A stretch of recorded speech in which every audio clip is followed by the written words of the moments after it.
Okay, so we're doing kind of the inventory today on how much this M5 is going to cost to get fixed. A lot of you guys are saying prayers for me in the comments, saying what a worthless car it is. I knew pretty much everything before I bought this, right? We have funds to fix this car, it's not a problem. A lot of you guys saying, oh, it's going to be like Hoovie's Garage. Well, the difference between Hoovie's Garage and me, I don't have to pay somebody else to fix it. And that's one thing you cannot do on these cars. This car will bankrupt anybody if you have to pay somebody to fix it. You can't do that. So we have a list of stuff that we have to do because it's broken. We also have a list of stuff to do so it doesn't break. So let's get to that right now. Okay, so a few things here. Yikes. Yikes. So we're going to get some new ones of those. We're going to have to get some new ones of these cabin filters, or as Dean says, pollen filters. That's just kind of little picky stuff, not that big a deal. There's a question I have, I cannot find the answer to, and one of you guys will know this. I pulled the coil pack out, so it does have newer NGK plugs, the correct NGK plugs in it. Alright. These cars have these white top coil packs, and when I took this one out, it was already broke, and I had to break it a little bit further. To get this one out. Now, my question is, am I gonna have to get, nobody, like some people say you could use regular M52 coil packs. Some people said you can't. I have all kinds of regular M52 coil packs. I stuck one in there just for temporarily use, but I want to get a whole new set of those. Do I need to buy the white top, or can we use the regular black top? You know, because everything goes in. What do you touch the thing here? There we go. So there is that. On a preventative side, we need to check the throttle actuators.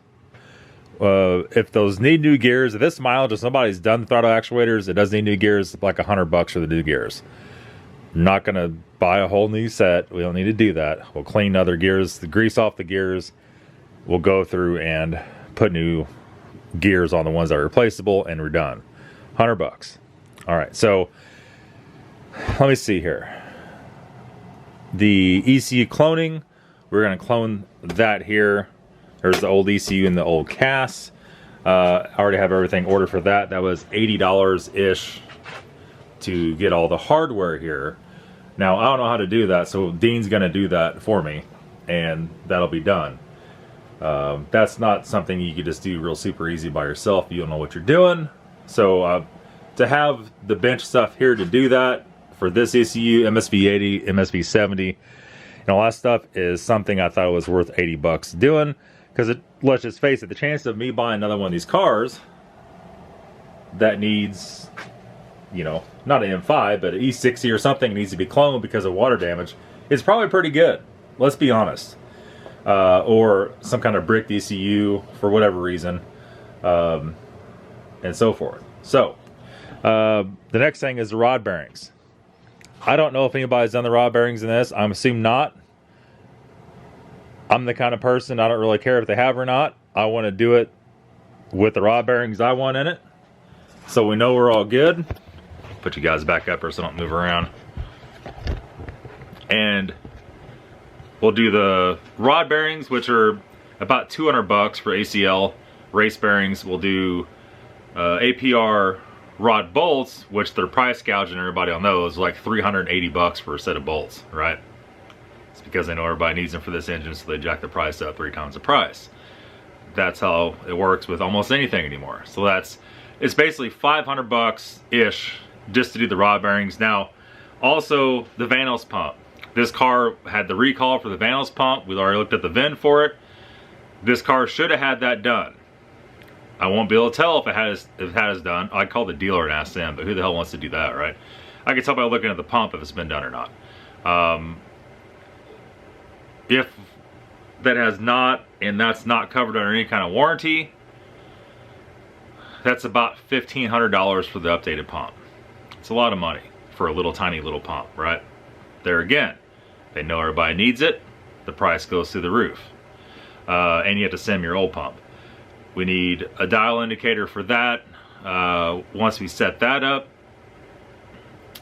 or to set that up, to set the gear lash on that. We also need to check the hose. There's a thing in ISTA we run while the car is up in the air and the oil pan's off, to check the pressure in the hose, see if the hose is leaking for the Vanos system. That's only 80 bucks if that's junk. That's not that big of a deal.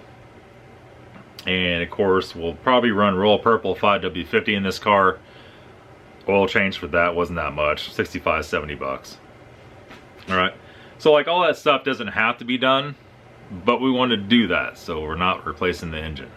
A new engine is about $10,000, $5,000 to $10,000. If we grenade this baby, which I hope that don't happen, but it's possible, I could buy just a bare short block off eBay for about 800 bucks. If we go that far with doing that, we're gonna put the stroker kit in it. So if that comes to that, we'll do that. The next thing is, let me see here, if I'm forgetting anything. There might be some associated coolant lines and stuff going on with this that we might have to take a hard look into on 119K. The water pump is mechanical on this. We might eventually do the thermostat on that as a preventative. But like I said, this car's not going to be driven a lot. We also need a new reservoir. That one's got the leakies going on, getting kind of nasty. We'll do the reservoir when we do the rod bearings. You have to drop the subframe out of the car to do the rod bearings, right? We'll have to drain the fluid. Perfect time to swap that. That takes CHF 111S. We got some over there. We'll get another can of it to do all that. Overall, this is not a difficult car to work on at all. It's just not, right? The parts are more expensive than other stuff. Some parts are more expensive than other stuff. Some parts are not. You know, your N52 is an expensive engine to run. Things cost a lot on it. This is like that, just times 2, basically. So talking to the previous owner, the SMG pump and solenoid rack that's in the trunk, he replaced that with a used set. All right, there again, there's an updated pump for that. The solenoid rack, we checked everything in ISTA before I bought it. Everything is functioning correctly, right? So that should be fine. That pump is, I don't remember what it was, a few $100 I think for the upgraded pump for the SMG. So there's all that. And then all the M5 parts set aside, you have all the E60 parts you have to deal with. Need a window regulator at least. We're gonna have to sort out those LCI tail lights that he put in here, try to get all that leveled out so this is okay with it.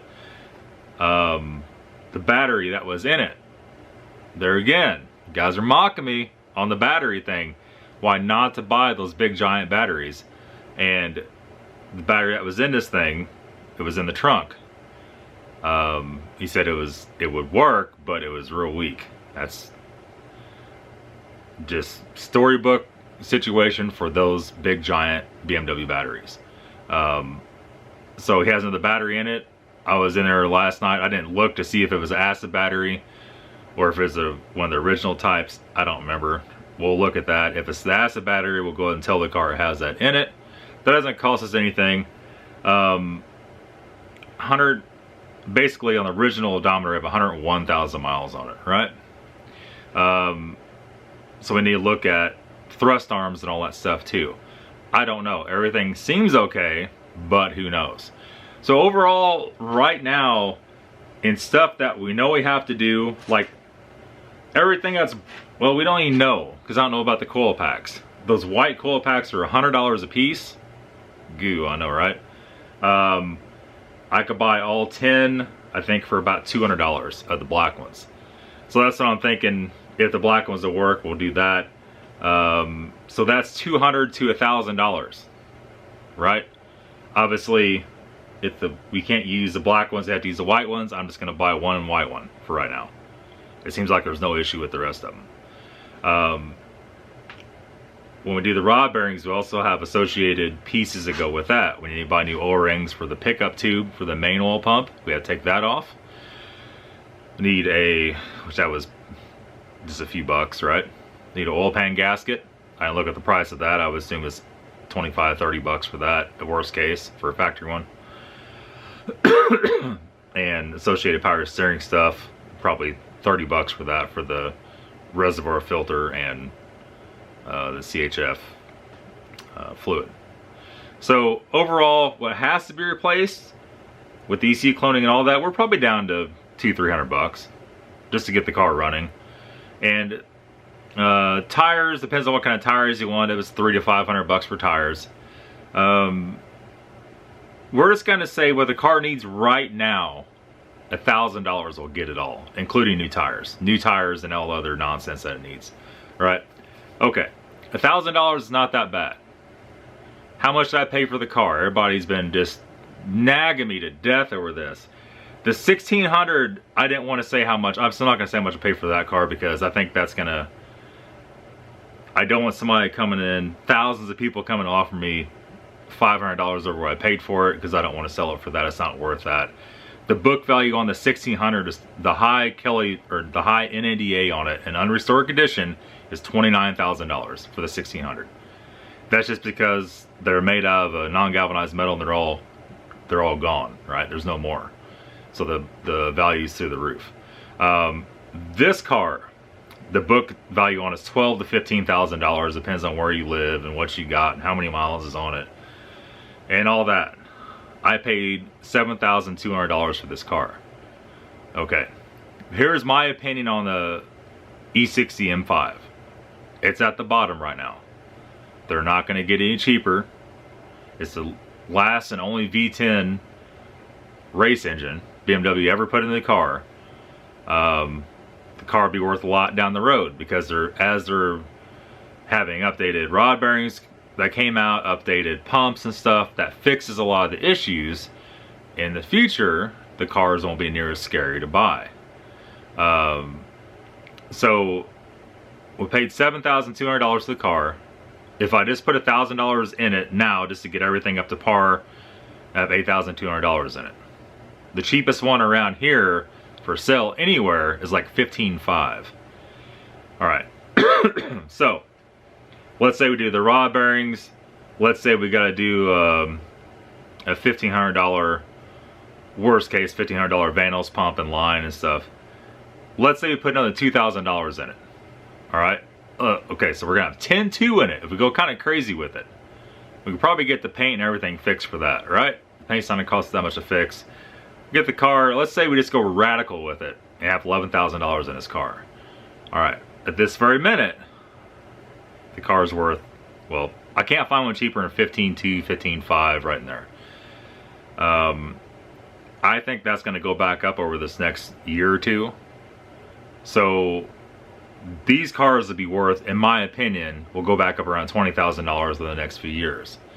That's why I bought this car. That's the whole deal. Now, there's some other things.